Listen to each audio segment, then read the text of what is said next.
بسم اللہ الرحمن الرحیم۔ جہاں تک میری آواز جا رہی ہے میں سب کی خدمت میں سلام بھی عرض کرتا ہوں۔ اللہ تعالیٰ کے حضور دعا گو بھی ہوں کہ اللہ تعالیٰ آپ کو، آپ کے خاندان کو، آپ کی آئندہ آنے والی نسلوں کو بھی اس پر رحم کریں، کرم کریں اور خوش و خرم رہیں۔ سب سے پہلے تو میں تمام ان لوگوں کا شکریہ ادا کرنا چاہتا ہوں کہ جنہوں نے میرے بیٹے کی بیماری پر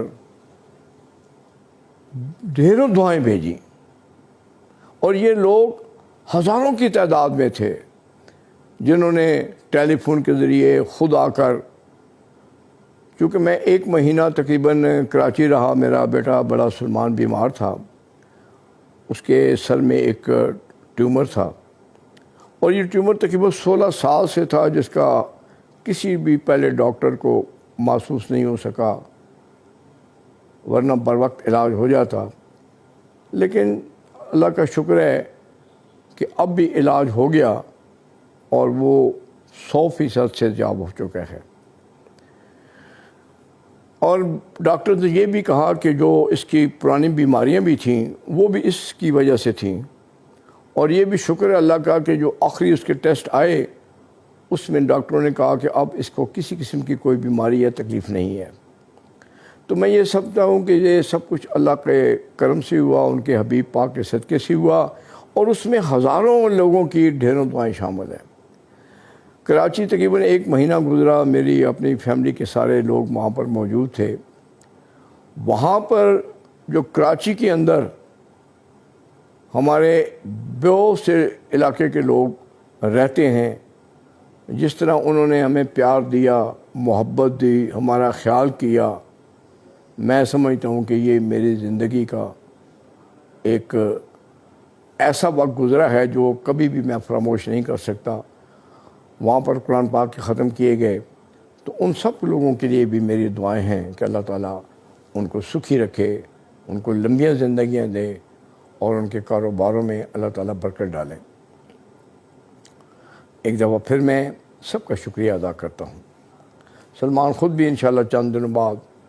اپنے پروگرام میں سب کا شکریہ ادا کرے گا۔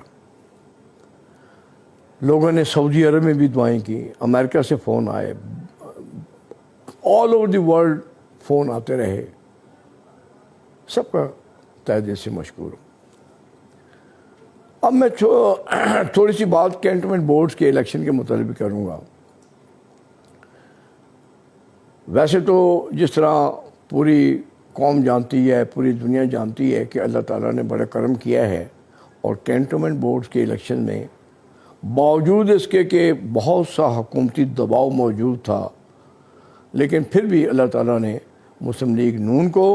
اور اس کے قائد نواز شریف صاحب کو اور شہباز شریف صاحب کو ایک کہنے کا مقصد یہ ہے کہ ایک بہت بڑی کامیابی عنایت کی ہے۔ جہاں تک تعلق ہے اٹک کا، تو اٹک میں 3 کینٹونمنٹس ہیں، ایک ہے کامرا، ایک ہے سنجوال اور ایک ہے اٹک۔ تو یہ تینوں کی تینوں کینٹونمنٹس جو ہیں وہ میری کانسٹیچوئنسیز میں آتی ہیں، جہاں سے میں اللہ کی مہربانی سے 6 دفعہ منتخب ہوا ہوں۔ اب صورت آج یہ تھی کہ جہاں تک تعلق تھا کینٹونمنٹ بورڈ کامرا کا، وہاں پر ہماری 5 سیٹس تھیں جس پہ ہم نے پانچوں کینڈیڈیٹ کو پٹ کر دیا تھا، لیکن وہاں کے حالات کی کو چونکہ کچھ ڈسپیوٹ چل رہے ہیں بٹوین دی کینٹونمنٹ بورڈز اور لوگوں کے درمیان، تو اس کی وجہ سے وہاں پر یہ ایک ٹوٹل بائیکاٹ کر دیا گیا، اور وہاں پہ الیکشن ہوا ہی نہیں۔ 2 سیٹیں تھیں اٹک کی، 2 سنجوال کی۔ ان 4 سیٹوں پہ اللہ تعالیٰ نے ہمارے حمایت یافتہ تھے مسلم لیگ نون کے ان امیدواروں کو اللہ تعالیٰ نے کامیابی نصیب فرمائی۔ اس میں اور بھی بہت سے لوگوں نے محنت کی، لیکن ہمارے عہدیداروں نے، ہمارے کارکنوں نے خود بھی بڑھ چڑھ کر اس میں حصہ لیا، اور یہ چاروں کے چاروں امیدوار ہمارے مسلم لیگ نون کے حمایت یافتہ ہیں۔ میں ان کو بھی دل کی گہرائیوں سے مبارکباد دیتا ہوں، اور جن جن لوگوں نے اس الیکشن میں ان کی مدد کی ہے ان کا بھی شکریہ ادا کرتا ہوں، اور اس میں امیدواروں کا اپنا بھی بہت بڑا کردار ہے۔ بہرحال یہ اللہ کا شکر ہے کہ وہاں پر ساری سیٹیں مسلم لیگ نون کے تعاون سے جو ہیں وہ جیتی گئی ہیں۔ جہاں تک تعلق ہے پنجاب کا، اس میں آپ نے دیکھا کہ ایک واضح برتری آئی ہے مسلم لیگ نون کو۔ اس کا مقصد یہ ہوا کہ لوگوں نے، قوم نے نواز شریف کا جو ایک وہ نعرہ ہے کہ ووٹ کو عزت دو، لوگوں نے اس کو پذیرائی دی ہے اور لوگوں نے اس کو تسلیم کیا ہے۔ دیکھیں، آج میں پی ٹی آئی کے کچھ وزراء کی باتیں سنتا ہوں، وہ یہی کہتے ہیں جی کہ جو آزاد جیتے ہیں وہ لوگ تھے جن کو ہم نے ٹکٹ نہیں دیے۔ اور بابا اگر ان کو ٹکٹ نہیں دیے اور وہ آپ نے جن کو ٹکٹ دیے ہیں ان سے وہ الیکشن جیت گئے تو وہ پھر آپ کے کیسے ہو سکتے ہیں؟ مرضی تو بہرحال ہے ان کی کہ وہ آگے چل کر کیا فیصلے کرتے ہیں، لیکن کہنے کا مقصد یہ ہے کہ آپ کو یہ تسلیم کرنا چاہیے کہ ملک کے اندر جو آپ نے حالات پیدا کر دیے ہیں، خاص طور پر جو مہنگائی کا طوفان ہے جس نے پورے پاکستان کو اپنی لپیٹ میں لے ہوا ہے، جس میں آہوازاریاں ہو رہی ہیں، لوگ رو رہے ہیں، 20 لاکھ لوگ سے زیادہ جو ہے جو غربت کی لکیر سے نیچے چلے گئے ہیں، لوگ بے روزگار ہوتے جا رہے ہیں، اس کو بھی تو آپ کو تسلیم کرنا ہوگا۔ اگر آپ یہ کہیں جی کہ اب بھی لوگ نعروں سے خوش رہیں گے، زبانی باتوں پہ خوش رہیں گے، ایسا نہیں ہوگا۔ اب تو عملی طور پر آپ کو کچھ کر کے دکھانا ہوگا۔ آج جس ٹی وی پروگرام کے بھی آپ چلے جائیں، آپ کو مہنگائی کا رونا وہاں سے ملے گا۔ تو میں سمجھتا ہوں کہ اب حکومت کو یہ سمجھ جانا چاہیے، اور 3 سال سے زیادہ آپ کا عرصہ گزر چکا ہے،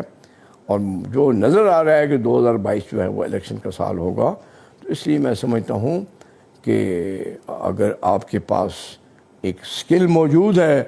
آپ ملک کو ان کرائسس سے نکال سکتے ہیں تو ضرور نکالیے۔ ہمیں تو خوشی پاکستان سے ہے، ہمیں تو دلچسپی اس کی عوام سے ہے، اس لیے کہ ہم نے جب سے سیاست کے میدان میں قدم رکھا، ہم نے اپنے لیڈر سے ایک ہی بات سیکھی ہے کہ رات دن ملک اور قوم کی خدمت کرو، اور ہم اسی سفر پہ چل رہے ہیں۔ اللہ تعالیٰ نے جب بھی ہمیں موقع دیا، ہم نے عملی طور پر لوگوں کی خدمت کی، اور علاقے کے اندر اور پاکستان کے اندر ایسی خدمت کی کہ لوگ اس کو کبھی بھلا نہیں سکتے۔ ہار جیت ایک علیحدہ بات ہے، وہ الیکشن میں ہوتی رہتی ہے، بارہ جس طرح ہم ہارے وہ بھی ساری دنیا جانتی ہے، لیکن یہ بات پوری قوم تسلیم کرتی ہے کہ نواز شریف صاحب کا دور اور شہباز شریف صاحب کا دور ایک سنہری دور تھا، جس میں کوئی مہنگائی نہیں تھی، جس میں لوگوں کو بے روزگار نہیں کیا گیا، جس میں ملک کی خدمت کی گئی، ملک کو ایٹمی قوت بنایا گیا، ملک کے اندر سڑکوں کے جال بچھائے گئے، 11,000 میگا واٹ بجلی دی گئی۔ یہ بھی ایک ریکارڈ کی بات ہے۔ اور جس طریقے سے میں سمجھتا ہوں کہ حمزہ شہباز صاحب کو، مریم نواز صاحب کو ایک ٹارچر کیا گیا اور کیا جا رہا ہے، یہ بھی غیر مناسب بات ہے۔ سول حکومتیں ایسے کام نہیں کرتی۔ میں سمجھتا ہوں کہ ہم نے مارشل لا کے دور بھی دیکھے ہیں، لیکن شاید اتنی سختی یا اتنی جو ہے لوگوں کے ساتھ انتقامی کارروائیاں اس وقت بھی نہیں ہوں جو آپ کر رہے ہیں۔ خدا را،